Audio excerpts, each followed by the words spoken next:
Je m'appelle Simon Aymon. J'utilise le pronom d'usage il. Je suis photographe depuis maintenant presque 8 ans. Puis j'ai vraiment une pratique qui se situe entre le documentaire et l'art. Et je m'en souviens plus si je l'ai dit, mais je viens de Métabetchouan, au lac Saint-Jean. J'habite sur le bord de l'eau, puis c'est comme super important pour moi justement de garder cette proximité du territoire-là pour pouvoir faire cette pratique. Moi, je savais je devais faire voir des choses par rapport à la communauté LGBTQIA2S+. Je savais jamais comment faire, comment l'aborder parce que je trouvais ça tellement complexe. Puis sur un coup de tête, j'ai demandé à des gens sur Facebook si ça leur tentait de témoigner euh, sur leur vécu tout simplement. Puis ça a complètement explosé au niveau des demandes. Là. J'ai eu plus que 100 personnes là, qui m'ont écrit pour pouvoir le faire. Donc, j'ai rencontré au final 33 personnes qui se sont ouvertes d'une façon exceptionnelle, là, de tout le spectre du genre. Là. Autant des personnes cisgenres, trans des demisexuels, puis aussi même des hétérosexuels qui n'arrivent pas non plus à performer le genre qu'on leur a imposé, tout ça.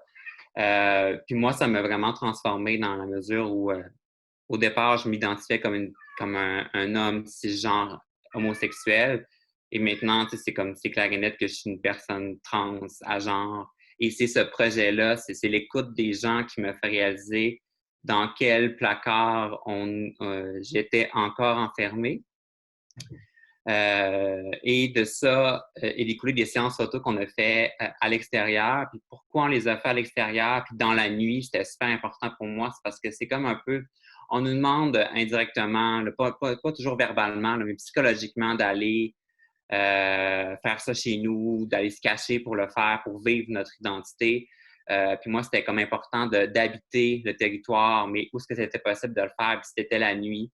Parce qu'il y avait un voile, il y avait vraiment une connotation très importante.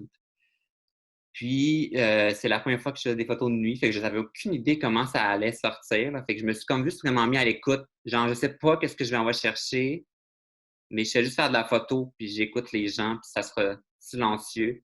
On va regarder les étoiles, on va dans un cimetière. Je laissais vraiment les gens décider où ils voulaient aller finalement. Et quand j'ai travaillé les premières photos, je me suis vraiment rendu compte que même si c'est pris la nuit, qu'il y a plein de choses qui apparaissaient, dont cette déconstruction-là autant au niveau photographique qu'au niveau de l'identité. Là, je veux dire, il y a vraiment un parallèle à faire. Là, on commence avec des photos qui sont comme plus in your face, là, qu'on voit plus la violence, je dirais, là, qu'elle est plus claire, mais qu'après, ça devient de plus en plus déconstruit au niveau du rendu, je ne sais pas comment le nommer, là, je faisais plus des mouvements avec ma caméra, tout ça, puis c'est comme il y a des choses qui sont apparues qui ont fait un parallèle entre le ciel et l'identité. Euh, donc, c'est vraiment un travail d'écoute transformatrice, là, je veux dire, ça a apparu tout seul.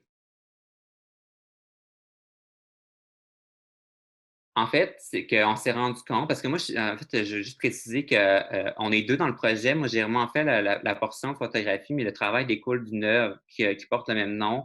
Puis un travail de littérature qui s'est joint aussi à ça. Donc, il y a mon ami Michel Lemelin qui a écouté les témoignages que j'ai enregistrés, puis lui a entendu plein de choses qui étaient non dites finalement. Là. Puis il s'est interprété les témoignages pour faire des espèces de fiction là, fortement inspirées des témoignages des gens. Pour Puis c'est ça, on s'est rendu compte que c'est comme si actuellement on vivait le même type de révolution qui s'est passé quand il y a des gens qui ont dit que la Terre n'était pas le centre de l'univers, puis qu'au contraire, c'est nous qui tournions autour du Soleil et non pas le contraire. Puis il y a eu beaucoup de résistance par rapport à ça. On a brûlé des gens, l'Église a fait taire des gens. Puis on se rend. Puis aujourd'hui, on est toujours en train de questionner qu'est-ce qu'il y a dans notre ciel. On est toujours en train de renommer. on est toujours en train de découvrir des nouvelles choses. Puis il y a beaucoup d'adhésion chez les gens. Les gens aiment ça quand on parle de cosmos. C'est plus grand que nous, c'est intéressant. Mais quand on parle d'identité de genre, et je le remarque fortement là, parce que depuis que je dis que je suis une personne trans ou à genre, les gens se braquent beaucoup, sont peu curieuses de qu'est-ce que c'est réellement. C'est comme si ça venait attaquer leur propre construit qu'ils doivent remettre en question. Fait qu'on remarque cette espèce de parallèle-là entre la résistance que ça vient créer. Là. On est actuellement dans une révolution du genre. Il y a plein de gens qui disent que le modèle hétéronormatif, binaire est révolu, comme le géocentrisme. Puis c'est vraiment ça qu'on vient mettre en lumière. Moi, je trouve que j'ai permis de rendre visible, ben la photographie permet ça, c'est rendre visible des choses qui étaient plus qu'invisibles actuellement dans notre société, puis la découverte de soi, puis comment on accède je veux dire, on a tous et presque, je veux dire, c'est rare les exceptions que les gens n'ont pas été éduqués je dis parce que tu nais avec un pénis, on va souvent donner un nom qui est associé au masculin. Puis pour moi, ça fait aucun sens qu'on associe tant de choses à un aspect biologique là, du corps. Là.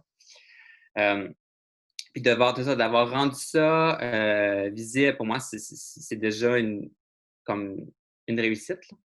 Puis dans ce cas-ci, puis aussi, je m'en vais peut-être sur un terrain glissant, mais je trouve ça quand même important de le nommer, c'est que dans le milieu photographique, principalement dans le documentaire ou dans le photojournalisme, il y a beaucoup d'hommes cisgenres, hétérosexuels, et c'est pas pour rien, c'est parce que c'est plus sécurisant pour ces gens-là aussi de faire de la photo dans des contextes euh, euh, où ces gens-là passent plus inaperçus, si je pourrais dire, pour faire de la photo, parce qu'aussitôt qu'on est repéré, ça devient difficile de capter l'intimité et tout ça. Bon, tu sais de quoi je parle. Puis, je suis content, c'est ça, de montrer que c'est possible là, en tant que personne trans de, de pouvoir faire son chemin à travers tout ça. Puis que le résultat des photographies aussi parle de ça. C'est parce que je suis consciente que je ne présente pas un travail qui est normatif en photographie. Il y a quand même des conceptions qui est plus importante que la majorité des travails là, qui peuvent être présentés. Là. C'est moi, ce travail-là. Là, c'est pas juste les gens que j'ai pris en photo. Là, il y a beaucoup, vraiment beaucoup de moi là-dedans. Puis c'est ça que je trouve qui est comme différent aussi de